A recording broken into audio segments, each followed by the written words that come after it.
Rencontre, le christianisme est-il un mythe? Avec Joseph Thomas.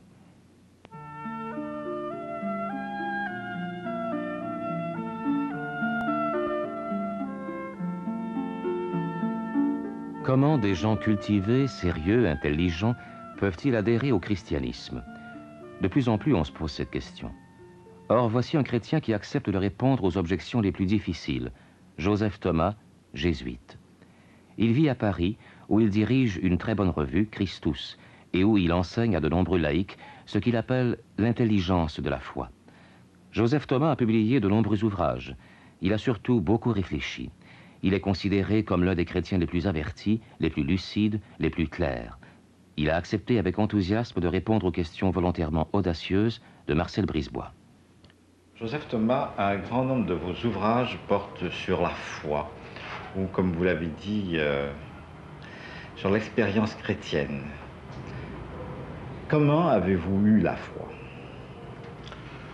Comment l'ai-je eu? Comment l'ai-je encore aujourd'hui, faudrait dire. Alors l'histoire, c'est très classique. C'est l'histoire d'une proposition qui m'a été faite dans mon enfance. Proposition qui m'a été faite non pas simplement à travers des discours, mais à travers le témoignage très simple de vie de parents croyants. Et finalement, c'est à cause de cette expérience partagée que j'ai commencé à croire et que je continue à croire. Mais c'est essentiellement l'expérience des autres qui, lorsque nous sommes invités à venir y prendre part, qui seul peut être le point de départ, je pense, de la foi. Expérience de vos parents, expérience peut-être aussi de votre vie religieuse, de votre communauté. Ah, ultérieurement, certes, mais enfin, l'un a conduit à l'autre. C'est l'expérience antérieure qui m'a conduit à une expérience de vie communautaire religieuse, et où là aussi, je dirais paradoxalement, pourquoi je crois, vous savez, d'abord, chacun croit malgré soi, n'est-ce pas? Malgré soi. D'une certaine manière, n'est-ce pas? C'est-à-dire qu'on ne le fait pas tout seul. Mais ce qui me semble extrêmement typique de tout au cours de ma vie, c'est que j'ai toujours cru à cause de la foi des autres. Peut-être que d'autres ont pu croire à cause de ma foi, moi. Et non pas malgré la foi des autres. Ah non, pas malgré. C'est malgré vous, et non pas malgré la foi des autres. Malgré moi, oui, parce que c'est un don que tellement gratuit qu'on se demande pourquoi, n'est-ce pas? Vous avez vécu longtemps à Rome, je pense. Pas très longtemps, non. J'ai souvent été à Rome. Je n'ai pas eu de long séjour à Rome. Mais le fait d'avoir vécu à Rome n'a pas ébranlé votre foi. Ah, c'est ça qui est une bonne question. Parce que précisément, la première fois qu'on arrive à Rome, on est un peu, si vous voulez, surpris, dirais-je. Mais alors, lorsqu'on a l'occasion de fréquenter non pas seulement les monuments romains, mais le personnel romain, on découvre justement que là aussi, il y a une foi réelle. À travers, bien sûr, et malgré bien des apparences parfois. Ça. Mais il est certain, prenons un exemple très simple, qu'au moment du concile, les célébrations de l'Eucharistie au matin des sessions étaient un moment de foi intense. Et où ces 3000, 2300, 2500 évêques rassemblés étaient simplement une communauté croyante, et non plus des princes de l'Église. Votre foi est, je pense d'abord, une foi en Jésus. Vous avez fait, comme vous dites, c'est le titre d'un de vos ouvrages, une expérience de Jésus. C'est exact. Qu'est-ce que cette expérience de Jésus? Alors, je crois qu'il faut aussi mettre en garde, parce que l'expérience de Jésus, certes, je la crois, et nous la vivons tous en expérience chrétienne, mais n'oublions jamais que Jésus est Dieu, le Dieu de Jésus. Il y aurait un danger à prétendre avoir une foi simplement en Jésus. Ce serait une jésulatrie, une sorte d'idolâtrie nouvelle. Le Christ nous renvoie à son Père. Et que peut-être justement cette expérience de Jésus, c'est une expérience faible, pauvre, mais partielle et réelle de ce que fut la foi de Jésus lui-même. Il reste quand même que ça présente une difficulté. Comment cela peut-il se faire? Vous me dites, vous me l'affirmez, mais je ne vois pas comment les choses se font. Et je vais plus loin, parce que, et vous-même vous le dites dans votre ouvrage, Jésus dans l'expérience chrétienne. Prenons l'exemple. Actuellement, on est très emballé par une femme comme Mère Teresa. Et il y a des jeunes gens qui peuvent quitter Paris ou Montréal pour rejoindre Mère Teresa, pour imiter Mère Teresa. Mais c'est pas ça l'expérience chrétienne, et vous le dites vous-même. Oui, mais alors attendez, parce que précisément vous parlez de Madre Teresa, n'est-ce pas? Mais elle-même, qu'est-ce qui l'a mise en route? Au nom de quoi a-t-elle soudain consacré sa vie uniquement à ceux qui sont des laissés pour compte de toute société civilisé. D'où vient ce point de départ? Voilà l'expérience de Jésus. Et vous avez tout à fait raison, et il faudrait élargir encore cela. L'expérience chrétienne, c'est d'abord l'expérience des saints. Et chacun d'eux a revécu l'expérience du Christ sous une modalité différente. Il y a, si vous voulez, cette espèce de richesse extraordinaire, parce que ce n'est pas une expérience univoque, une expérience d'un seul gabarit, fort heureusement, n'est-ce pas? Le Christ revit à travers des modalités extrêmement différentes, et au fond, nous n'avons pas fini encore de voir toutes les richesses qui sont contenues dans la réalité chrétienne. Il y a toujours quelque chose de conjoncturel. Aucun des saints n'est reproductible, tel quel, ce serait une stupidité énorme. Mais d'où vient, si vous voulez, le foyer, d'où jaillit sans arrêt, depuis 2000 ans, ces formes de sainteté toujours déconcertantes? Voilà ma question.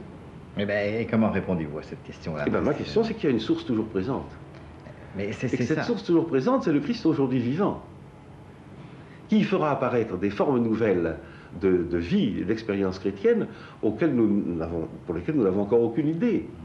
Vous affirmez qu'il est vivant, mais d'où vient-il qu'il soit vivant? D'où vient-il qu'il soit vivant? Vivant, comme par exemple, on dit encore qu'au milieu de nous, je dirais, Proust est vivant par sa pensée, par son message, par sa sensibilité. Si vous voulez, nous arrivons ici au point critique, j'ose dire, de la foi chrétienne, n'est-ce pas? On nous a dit qu'il était vivant, n'est-ce pas? Mais c'est intéressant de voir, et je crois l'avoir expliqué, que le témoignage des apôtres porte sur deux points. Premièrement, dit-il, il est vivant. Et deuxièmement, ajoute-t-il, il nous fait vivre. Il fait de nous des vivants. Si le Christ était simplement vivant, ressuscité, puis bon, ça serait fini. Mais si, par ce fait même, nous avons reconnu en lui la source de toute vie, le principe de toute vie, si en lui nous avons reconnu, si vous voulez, j'allais dire l'achèvement de la création. C'est ça la création. La création, c'est Dieu qui fait sortir la vie de la mort, qui fait sortir l'être du néant. Et bien à ce moment-là, cette expérience qu'il a vécue intégralement, et même son expérience de résurrection, nous avons à la vivre, nous pouvons la vivre. Mais quand vous dites que Jésus est vivant, quand vous dites qu'il nous fait vivre, est-ce que vous le dites dans le sens où, par exemple, un Jacques Poilly a pu le dire, à savoir qu'il suscite en nous de la vie? Ou si vous dites vraiment qu'il est vivant, peut-être d'une autre vie physique que la nôtre, mais qu'il est... Physiquement, non. Mais je crois que dans la phrase de Poilly, remarquez, j'accepte la phrase à condition de dire « il » nous fait vivre, il fait surgir la vie en nous, il aujourd'hui, donc il parle bien d'un il aussi, de quelqu'un qui reste personnel et en même temps est le cœur de toute réalité. Quelqu'un qui reste personnel et dont la personnalité est actuellement active. Active. Et pas simplement comme souvenir. Ah non, pas seulement comme souvenir. Mais qu'est-ce que ça veut dire alors, ce souvenir de Jésus? Ah, c'est une phrase intéressante, parce que précisément dans notre culture occidentale, nous risquons de confondre ce souvenir de Jésus avec le souvenir de Toutankhamon, de Napoléon, de tous ceux qui sont disparus, n'est-ce pas? Mais c'est une notion très précise. Par exemple, nous la retrouvons au moment de l'Eucharistie, lorsque nous recitons à nouveau les paroles de Jésus, « Faites ceci en mémoire de moi ». La mémoire ici n'est pas simplement la référence à un passé disparu. La notion mémoriale, qui est capitale et qui nous vient directement de la Bible juive, c'est la Pâque juive qui était le mémorial. Mais Israël ne souvenait pas simplement comme d'un bon souvenir passé et nostalgique de sa libération d'Égypte. À chaque Pâque, Israël affirmait que le Dieu qui le fait sortir d'Égypte est aujourd'hui présent et agissant dans son histoire. C'est ça le faire mémoire de ici.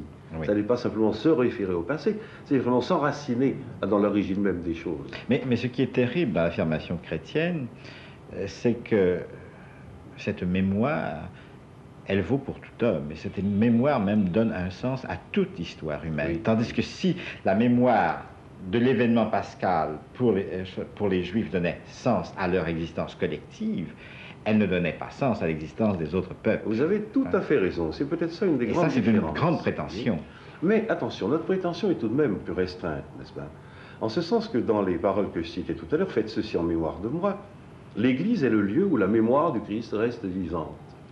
Mais faisant mémoire du Christ, nous disons ceci versé pour la multitude, l'alliance nouvelle pour vous et pour la multitude humaine. Nous affirmons, c'est une prétention exorbitante, je le reconnais, que l'événement Christ concerne l'humanité tout entière. Et concerne tout homme dans chaque étape de sa vie. Dans chaque étape de sa vie et de sa mort. Mais comment peut-on prétendre une chose pareille? Sur quoi est fondée une telle prétention? Elle est fondée directement sur la lecture des Écritures, n'est-ce pas, de notre part. les premiers chrétiens, devant cet événement inclassable, était ce qu'ils ont appelé la résurrection. La résurrection est devenue un mot de code, n'est-ce pas? Mais les mots qu'ils ont employés étaient infiniment plus simples. Il était endormi, il s'est réveillé, il était couché, il s'est levé. Bon, voilà les deux mots qu'ils ont employés, réveillé et levé. Ils se sont rendus compte que celui qui surgissait ainsi ne venait pas seulement de sa mort personnelle. Il venait, si j'ose dire, du fond du grand abîme. Il était justement le premier-né, pas seulement le premier ressuscité, pas seulement le premier-né d'entre les morts, mais le premier-né de toute créature. Il est le point de départ, il est le point de gémissement, à partir duquel toute chose ont la vie. Toute chose, mais ça c'est une affirmation, encore une fois. C'est une prétention. Prétention, non, parce que je ne prétends pas, si vous voulez, que tous les hommes soient des chrétiens qui s'ignorent du tout. Je constate simplement, sans le prétendre, je constate qu'en tout homme, il y a du, je vais employer un mot barbare, il y a du christique. Il y a quelque chose qui a rapport avec l'événement Jésus-Christ. Parce qu'en toute vie d'homme, en toute action un peu sérieuse, en toute décision un peu coûteuse, il y a toujours deux faces. Il y a une face où il y a du mortel et il y a du résurrectionnel. Dans tout acte humain, je retrouve quelque chose comme une figure, lointaine peut-être, mais réelle. Mais a-t-on besoin de Jésus pour ça? Je prends un autre exemple historique, et c'est assez un exemple facile, puisqu'on a fait le parallèle. Socrate. Oui. Socrate qui meurt, et qui dit aussi à ses amis, non, ne pleurez pas, mais continuez à socratiser, comme je l'ai fait. Et vous allez le faire même mieux que je ne l'ai fait. La preuve, Platon. Alors, quelle différence il y a entre ces deux faces, mort et résurrection chez Socrate, et la mort et la résurrection chez Jésus? Et parce que Socrate n'a pas ajouté « et je serai avec vous jusqu'à la fin des temps ». Et alors, que veut dire ce « je serai » ? C'est une phrase centrale de l'Évangile. Je suis avec vous. C'est-à-dire que précisément, le vivant dont je parlais tout à l'heure, n'est-ce pas, est vraiment celui qui nous fait vivre et qui est avec nous aujourd'hui. Vous parliez de Platon par rapport à Socrate, mais ça n'est pas du tout ce rapport-là que Pierre a vécu avec Jésus. Quel était le rapport de Pierre? Le rapport de Pierre avec Jésus était d'abord un rapport de compagnonnage sur les routes de Terre Sainte, de Palestine, n'est-ce pas? Après, c'était un rapport de trahison, d'abandon, de reniement. Et après, précisément, c'était un rapport de pardon reçu, car la résurrection du Christ, c'est le grand signe du pardon de Dieu. Aux hommes qui ont tenu Dieu à leur merci et qui ne lui ont pas fait de cadeau, hein, Dieu répond en revenant vers eux. Et il revient d'abord vers Pierre. Il revient vers Pierre. Le regard que vous jetez sur la vie de Jésus et sur votre foi me semble un regard a posteriori, si on peut dire. Vous regardez les choses derrière et vous les justifiez. Mais dans le projet de Jésus, y avait-il la mort? Ou bien est-ce que dans le projet de Jésus, y avait-il le fait de sa mort et de cette mort par violence, de cette mort par trahison, etc. Tout à fait, tout à fait. Moi, je crois, si vous voulez, que Jésus était un homme intelligent. Et que, fidèle au message qu'il avait à porter, que précisément son lien avec le Père faisait un devoir de porter, il a très vite constaté qu'il se mettait tout le monde à dos. Il se mettait à dos, évidemment, les autorités religieuses du temple, n'est-ce pas? Puisque vous savez qu'on ne le voit jamais offrir un sacrifice au temple, Jésus, c'est très curieux. Il va au temple pour prier, mais pas pour offrir des sacrifices. D'ailleurs, c'est étonnant aussi que Jésus n'ait pas été prêtre. Ah, Jésus n'était surtout pas prêtre, laïc. Heureusement, était un laïc. Alors je dis un homme intelligent, lucide, qui s'est rendu compte très vite qu'il se mettait tout le monde à dos, qu'il faisait surgir des haines absolument farouches, que son attitude vis-à-vis, justement, non seulement des autorités religieuses, mais des autorités morales du temps, avec qui, du reste, il avait en partie lié les pharisiens. Jésus partage beaucoup d'idées des pharisiens dans ses croyances personnelles, n'est-ce pas? Dont l'idée de la résurrection, entre autres. Dont l'idée de la résurrection, certainement. Deuxièmement, il se rendait bien compte, si vous voulez, que les autorités politiques également commençaient à le menacer. Hérode n'avait pas hésité à faire décapiter Jean-Baptiste. Et Hérode tourne autour de Jésus, ou plutôt Jésus tournait en Galilée, et à la cour d'Hérode, on en parlait. Et Jésus parle d'Hérode en termes extrêmement violents, il le traite de renard, n'est-ce pas? Allez dire à ce renard, dit-il. Et il se doutait bien finalement que les autorités romaines, un beau jour, seraient émues par le mouvement qu'il avait lancé, qui au début surtout avait un caractère beaucoup plus populaire et dont l'ambiguïté était évidemment totale. Oui, mais justement, Jésus ne pouvait-il donc pas... il savait très bien que la haine montait autour de lui. Et ça n'était pas par une espèce de divinisation, de divination divine. C'était par un bon constat, une bonne analyse de la situation. Mais sa mission, il fallait qu'elle aille jusqu'au bout. Il fallait surtout que ce soit à Jérusalem qu'il porte son dernier défi. Mais vous ne pensez pas que Jésus aurait pu espérer s'appuyer justement sur un mouvement populaire, n'est-ce pas, contre ces prêtres? Oui, mais alors c'était plus Christ, c'était plus Jésus-Christ alors à ce moment-là. Et ça, cette tentation-là, il l'a eue, voyons. Lorsque dans un récit très, très composé, on nous parle justement des tentations du Christ. Alors bon, ça a été bloqué comme une espèce de récit codé au départ des évangiles. Mais ce sont des tentations qui ont été permanentes. On nous raconte à un autre endroit que la foule a voulu le faire roi. Et ce jour-là, il est parti dans la montagne. Mais cette tentation, il l'a connue, il l'a parfaitement connue, mais la fidélité au Père a fait qu'il a écarté tous ses moyens dérisoires par rapport à ce qu'il avait, lui, à faire.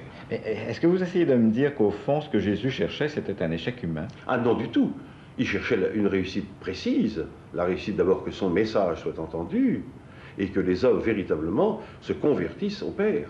Est-ce qu'il espérait que ça se fasse, je peux dire, de son vivant, en éliminant cette mort-là? Je ne saurais répondre à votre question, parce que là, nous pouvons simplement dire ce que les évangiles nous en disent, n'est-ce pas? Mais aucune trace dans les évangiles ne laisse entendre qu'il ait vécu de l'illusion que, je dirais, que l'univers tout entier allait tout de suite se convertir. Il annonce la proximité du royaume, il montre les conditions pour arriver au royaume. Et il montre en particulier toutes les fausses pistes qui en détournent et que les hommes continuent à suivre allègrement, n'est-ce pas? Mais quand même, Jésus, vous dites qu'il a une mission. Ah, il a une mission, oui. Alors, mission, c'est de, vous l'avez dit, de dire le Père. La mission, c'est de révéler le Père. De révéler le Père. Révéler le Père. Mais pourquoi fallait-il que dans cette révélation, il y ait la mort? Mais parce que c'est pas... Ça aurait pu... Mais au fond, en d'autres termes, est-ce que Jésus est un être masochiste qui cherche absolument à dire, voilà... C'est pas du masochisme que de dire au nom de la cause que je défends, je risque ma vie. C'est pas du masochisme. Alors le tout est de savoir si la cause vaut l'enjeu. Hein? Mais c'est pas du masochisme de dire, n'est-ce pas, pour la gloire de Dieu et pour le bien des hommes, j'irai jusqu'au bout, aux dépens de ma propre vie. Voilà la position de Jésus. Pour la vie des hommes. Parce que le règne de Dieu, c'est le bonheur de l'humanité aussi. Enfin, Jésus est quelqu'un qui prêche le bonheur, heureux, oui. Mais qui finalement conduit sa vie de telle sorte qu'elle ne peut... Parce que précisément ce bonheur-là, on n'en a pas voulu. Ben, il faut dire et redire, n'est-ce pas, si le Christ est mort, c'est parce que les hommes l'ont tué. Et parce que les dirigeants religieux et politiques d'un pays n'en ont pas voulu. Il y a comme ça des prophètes qu'on assassine. Et vous pensez que ce serait différent aujourd'hui? Aujourd'hui, c'est exactement la même chose. C'est exactement la même chose. Il y a encore des prophètes assassinés. À chaque fois que quelqu'un veut parler franc aux hommes, et en particulier leur montrer où est le vrai chemin d'une vie pleinement humaine, eh bien son message n'est pas entendu. Croyez-vous que, comme l'a dit Dostoïevski, que si Jésus revenait, il aurait le même sort? Absolument. Absolument.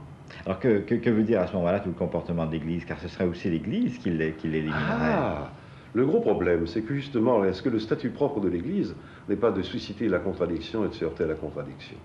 Je ne crois pas aux églises molles. Comment l'Église la vit-elle actuellement, cette contradiction? Eh bien, il y a des lieux où elle la vit réellement, profondément. Il y a des lieux non seulement dans tel pays que nous pourrions évoquer, mais où cette contradiction est vécue en plénitude. C'est-à-dire où précisément l'annonce de l'Évangile entraîne le rejet du messager. Alors on le rejette gentiment, peut-être, mais qu'est-ce que vous voulez? Entre la situation de persécution où l'Église se trouve dans certains pays, en Chine, en Tchécoslovaquie, ailleurs encore, et la situation de dérision où elle se trouve dans notre pays, en France, croyez-vous que la distance soit tellement grande?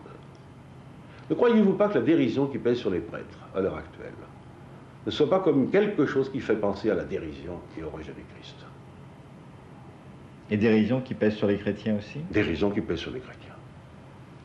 Dans la mesure où ils cessent d'être inoffensifs. Car on a tendance à aseptiser le christianisme. Ah, évidemment, évidemment, évidemment. On a tendance à dire, oh, il est chrétien, mais malgré tout, c'est un bon type, n'est-ce pas? Et souvent, les chrétiens s'en sentent heureux quand on dit des choses pareilles. Il l'était. Nous sommes en face d'une évolution rapide dans ce domaine-là. Une évolution très rapide. Comprenez, prenez à Aubervilliers. Pouvez-vous m'en donner des symptômes? Ah ben, je vous donne des symptômes. Oh, mais je pourrais vous en donner de nombreux symptômes.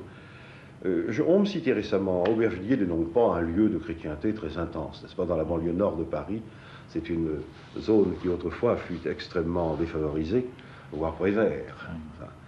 Mais, eh bien, il y a une classe de catéchisme, il y a une classe, pardon, d'une école où il y a 2 gosses au catéchisme sur 35. Et au début de l'année, on les a traités, tournés en dérision, tout à fait. Les gamins ne se sont pas du tout dégonflés. Et les gamins, à la fin de l'année, je crois qu'ils étaient 4 au catéchisme de la classe.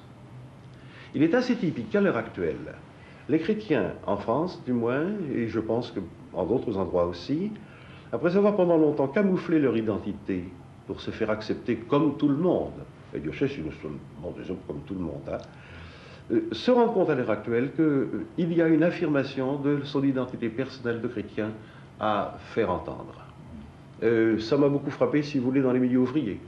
Prenez l'Action catholique ouvrière à Marseille, à son dernier congrès, ce thème de l'affirmation de sa foi, et non pas simplement de la présence silencieuse de bons militants très engagés dans du syndicalisme révolutionnaire, mais cette confession publique de la foi. Mais en quoi, chrétien, êtes-vous différent d'un autre? Ah, je ne suis pas différent de personne. Mais vous dites, vous parlez de mon identité chrétienne. Ah, alors, de quoi suis-je différent, n'est-ce pas? Alors, c'est une bonne question, mais difficile à poser, donc difficile également à y répondre. Moi, je dirais que, qu'est-ce qui me différencie d'un autre? Rien, sauf que je crois en Jésus-Christ. Alors, c'est ce rien qui peut changer tout. Ce rien qui peut changer tout. Ce rien qui, en particulier, peut donner une chose extrêmement précieuse qui s'appelle la liberté. Expliquez-moi, s'il vous plaît. Ah, si. Tout le monde cherche la liberté, je pense. Qu'est-ce que c'est que la liberté? Tout le monde cherche à être maître chez soi. Tout le monde cherche à atteindre une certaine souveraineté personnelle. Cette souveraineté est difficile.